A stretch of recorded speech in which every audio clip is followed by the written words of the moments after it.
If you're a tourist coming to London, maybe for the first time, or you've been before, you're probably going to want to know what are the best things to do in London for you. Then this video is for you. My name is Shay, and on today's video, I'm starting a brand new series for tourists on what to do in London.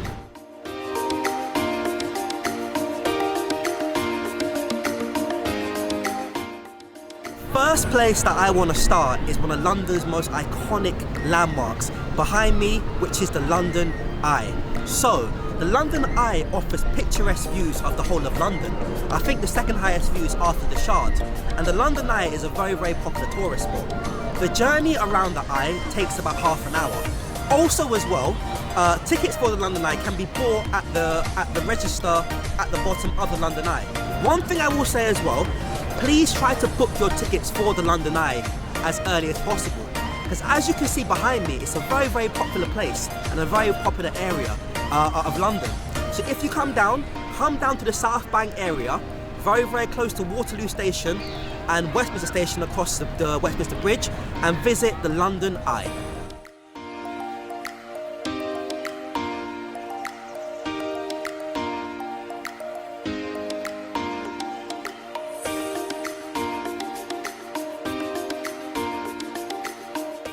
Also as well, in the area, if you're a fan of sea life and sea creatures, it might be worthwhile taking a look at the London Aquarium. And also, if you like scary and spooky things as well, it might be worthwhile taking a trip to London Dungeon. Both are literally next to the London Eye.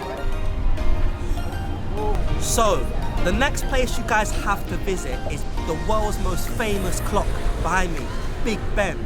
So, for those of you who've been here in the last year or 2 years, you'll know that Big Ben was under construction for a very, very long time. Also as well, I'm happy to say that the clock has actually been finished and it is fully brand new and refurbished.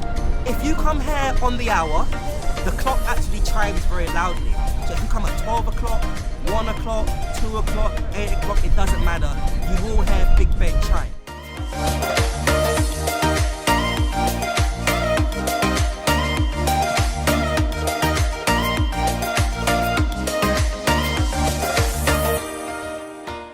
The next thing that I think you guys should come and see as tourists is behind me, the Houses of Parliament. So, the Houses of Parliament is where the 300 or so MPs from across the country meet to discuss various political decisions that affect the country. You actually can have tours here, as you can see. Behind me there's a gate, but you can actually book tours to see the various chambers inside the House of Commons. Inside here as well, you also have the House of Lords as well, as both of them combine to form the centrepiece of the British political system. It's very important to notice as well that whenever there are major protests or anything like that, you will find it around here. People obviously want to make, an impact. It's very important to note as well that if you come for a tour, please book your tickets in advance, because it does get very, very popular and very, very busy, as you can see behind me. So, come on along, come on down and visit the House of Parliament also. Walk with me, let's go.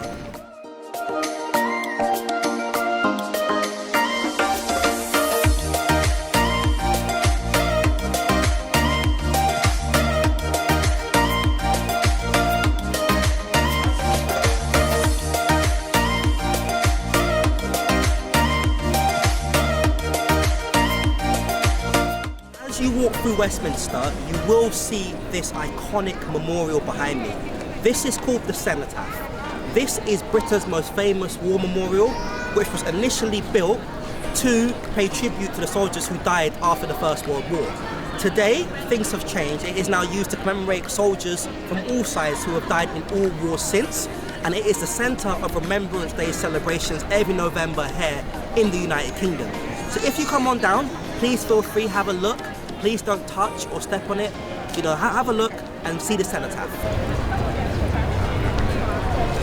Across the road from the Cenotaph is number 10 Downing Street, where the British Prime Minister currently resides. So, everyone around the world would have seen the pictures of the cars coming in and out Downing Street where world leaders come and meet the Prime Minister. That happens right here. As you can see behind me, it's a very, very popular tourist site. People are trying to catch glimpses of celebrities, politicians, and whoever else they can catch. Obviously, you can't go in for obvious reasons, but it is a cool thing that tourists come to see in London, which is number 10 Downing Street.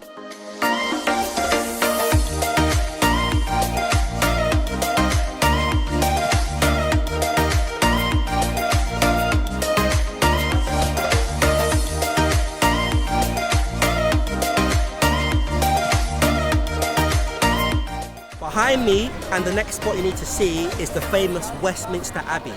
So, Westminster Abbey is Britain's most famous church, and it has hosted many royal events, from coronations, such as the late funeral of the late Queen Elizabeth II, and many other events.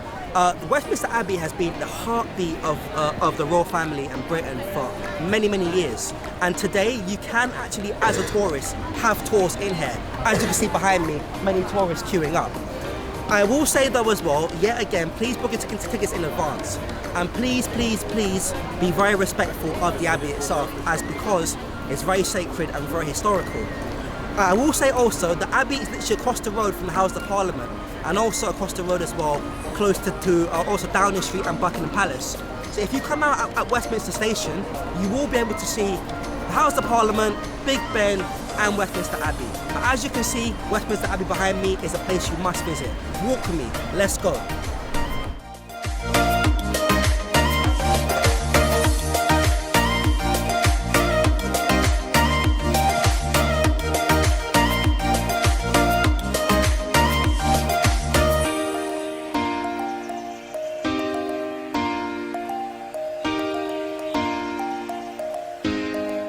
So, I'm standing here inside the famous Horse Guards Parade. So, to most people who actually walk past it, it's just an open, empty space. But this place is actually very historical and sacred.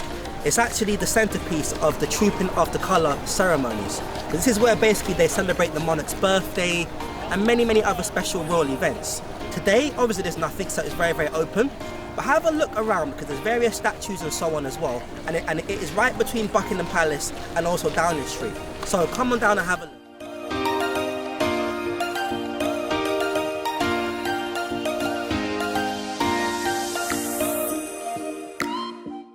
The place behind me, the palace behind me, the landmark behind me needs no introduction, and you have to see this. Buckingham Palace. I'm pretty sure 99% of tourists to the UK pass here at some point. But as we know, this is the official residence of the British monarch, which is currently King Charles III. So, as you can see behind me, it's a very popular place, booming with tourists and so on. But did you know as well, you can actually do tours in here? I think it's normally from about June till October time every year. You can do tours, but as you would imagine, it is quite popular and it can get booked up quite quickly. It's important to know as well how you would know if the king is or isn't in. I believe this is the case, please don't quote me. I think if the flag on top the palace is fully up, it means he's in, and if it's down, it means he's not in. So I believe he's in right now. Hopefully we can have a chat, who knows. But come down to Buckingham Palace. It's important to note as well, and have a look around, you can also see the iconic memorial for the Queen Victoria, who was the Queen from 1837 to 1901. So have a walk around, enjoy the area, and walk with me. Let's go, let's go.